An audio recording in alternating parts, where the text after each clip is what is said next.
आज का टॉपिक है बहुभुज। इसकी अपन नॉर्मल डेफिनेशन लें तो नॉर्मल डेफिनेशन होती है बहुत सारी भुजाओं से बनी हुई आकृति, जैसे कि ट्रायंगल हो गया यानी त्रिभुज, आयत हो गया। तो ये सब क्या है, बहुत सारी, इसमें बहुत सारी भुजाएं अगर अपन ऐड करते जाएंगे तो वो सब बहुभुज बनते जाएंगे। अब इसके टाइप्स की बात करें तो एक होता है उत्तल बहुभुज और एक होता है अवतल बहुभुज। ठीक है, अब इनका कुछ कॉमन डिफरेंस होता है। जैसे मैं एग्जांपल लेता हूँ उत्तल वाले का, तो आखिर डिफरेंस क्या होता है। जो उत्तल बहुभुज होगा उसमें जो प्रत्येक एंगल होगा, एंगल यानी ये कोण होता है ना, वो हमेशा 180 डिग्री से क्या होगा। मान लीजिए इसको x ले लिया, इसको भी x ले लिया मैंने, तो ये x जो है वो हमेशा क्या होगा 180 डिग्री से छोटा होगा। ठीक है, तो ये जो एंगल बनेंगे ये होंगे उत्तल बहुभुज के एंगल। और अवतल बहुभुज में क्या होगा, एक या एक से अधिक एंगल जो होगा वो 180 डिग्री से बड़ा होगा, तो वो कौन से बहुभुज कहलाएंगे, अवतल बहुभुज। ठीक है, डिफरेंस क्लियर हुआ कि आखिर डिफरेंस क्या होता है। अब अपन बेसिकली यहाँ पर सम बहुभुज के बारे में पढ़ेंगे उत्तल बहुभुज के अंदर। ठीक है, इससे पहले मैं एक छोटा सा एग्जांपल और बताता हूँ। बहुत अच्छा पॉइंट है कि सबसे छोटा सम बहुभुज उत्तल बहुभुज वो ट्रायंगल होता है और सबसे बड़ा जो होता है वो सर्किल होता है। डायरेक्ट एग्जाम में क्वेश्चन आते हैं। अब बेसिकली अपन आज एंगल से रिलेटेड क्वेश्चन पढ़ेंगे कि एंगल के अकॉर्डिंग क्वेश्चन कैसे आते हैं।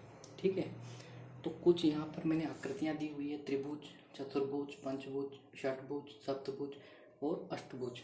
ठीक है, तो सबसे पहला क्वेश्चन जो इसका फिक्स है, सबसे इजी क्वेश्चन है, वो आता है बाह्य कोणों का योग। यानी कोई भी ट्रायंगल है तो इसके बाहर भी तो एंगल बनता है। जैसे इस भुजा को आगे बढ़ाऊंगा तो ये एंगल बन जाएगा, इसको आगे बढ़ाऊंगा ये एंगल बन गया, इसको आगे बढ़ाऊंगा ये एंगल बन गया। तो इन बाह्य एंगलों का योग क्या होता है, बाह्य कोणों का योग क्या होता है।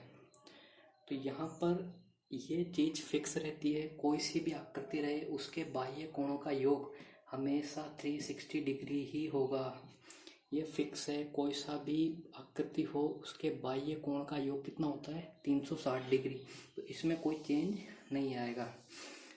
अब क्वेश्चन का सेकंड टाइप कैसे आएगा कि प्रत्येक बाह्य कोण का मान बताइए। तो हमें करना कुछ नहीं है, 360 लिखना है। अब हमें शेप देखनी है कि कौन सी आकृति दी हुई है। तो यहाँ पर जैसे त्रिभुज है तो त्रिभुज में कितनी भुजाएं होती हैं, तो 3 भुजाएं होती है और उसमें कोण भी कितने होंगे 3।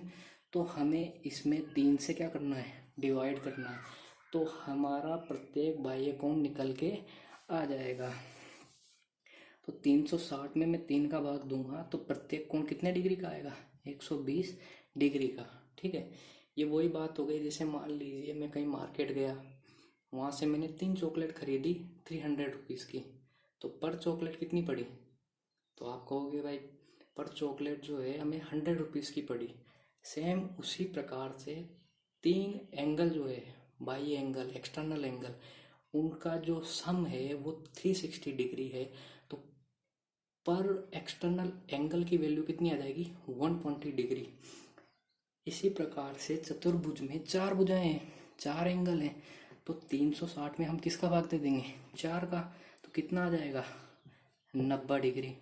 इसी प्रकार से पंचभुज के लिए निकालेंगे तो 360 में 5 का भाग देंगे तो प्रत्येक बाह्य कोण कितने डिग्री का आ जाएगा 72 डिग्री का। सेम एज 360 में 6 का भाग देंगे तो 60 डिग्री। 360 में अगर मैं अब सप्तभुज के लिए प्रत्येक एंगल निकालूंगा तो लगभग 51.42 डिग्रीज एक एंगल की वैल्यू आएगी। इसी प्रकार अष्टभुज के लिए पर एंगल आ जाएगा 45 डिग्रीज। ठीक है, तो हमने बाह्य कोणों का योग देख लिया जो कि होता है 360। प्रत्येक बाह्य कोण का योग जो होगा किसी भी आकृति के लिए वो हमेशा 360 डिग्री ही होगा।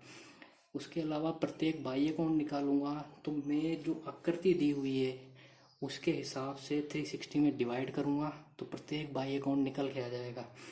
अब बात आती है आंतरिक कोण कैसे निकालें। तो आंतरिक कोण निकालने के लिए जो बाह्य कोण आया उसको 180 में से घटा दूंगा तो मेरे पास क्या आ जाएगा, बाह्य कोण से आंतरिक कोण।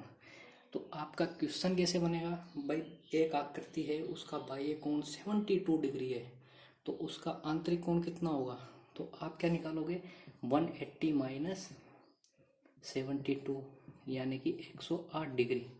ठीक है, इसी प्रकार 90 वाले का कितना हो जाएगा 180 माइनस 90 डिग्री आ जाएगा। 180 माइनस 60 तो कितना आ गया 120 डिग्रीज। 180 माइनस 51.42 तो कितना आ जाएगा 128.58 और 180 माइनस 45 तो ये कितना आ जाएगा 135 डिग्रीज। अब आते हैं आंतरिक कोणों का योग। अभी तो क्या हुआ, हमने जैसे ये ट्रायंगल था तो इसका एक आंतरिक कोण कितना निकाला 60 डिग्रीज। अब अपन को क्या चाहिए, तीनों कोणों का योग, यानी कि यहाँ पर भी 60 होगा और यहाँ पर भी 60 होगा तो इन तीनों को ऐड कर देंगे तो कितना आ जाएगा 180 डिग्री। लेकिन अपन तो स्मार्ट है, ऐड क्यों करेंगे, अपन मल्टीप्लाई कर देते हैं। तो 60 into 3 is equal to 180 degrees. तो आंतरिक कोणों का योग कितना आ गया 180 डिग्री। इसी प्रकार 90 इंटू 4, क्योंकि यहाँ निकाल क्या रहे हैं चतुर्भुज, चार भुजा वाला, तो आंतरिक कोण में उसकी भुजा या कोण से क्या कर देंगे इंटू, तो कितना आ जाएगा 360 डिग्रीज। इसी प्रकार 108 इसमें किसका गुणा कर देंगे 5 का, कितना आ गया 540 डिग्री।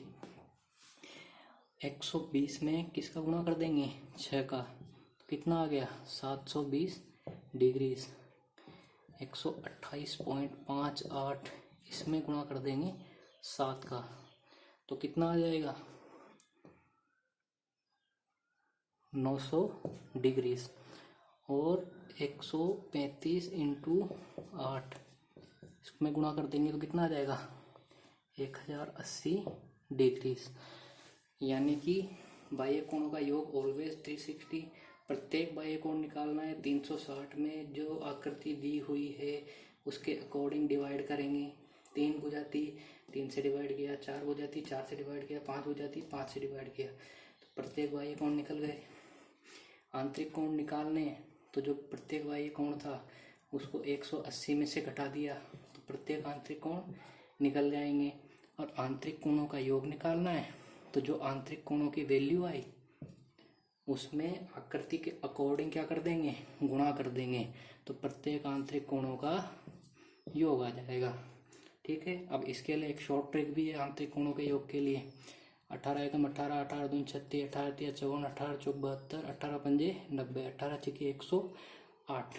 ठीक है, चालू वहाँ से करना है क्योंकि बहुभुज चालू ट्राइंगल से ही होगा, 3 पॉइंट से ही आपका बहुभुज बनेगा, यानी 3 से चालू होगा। तो इस प्रकार से हम इसको याद रख सकते हैं।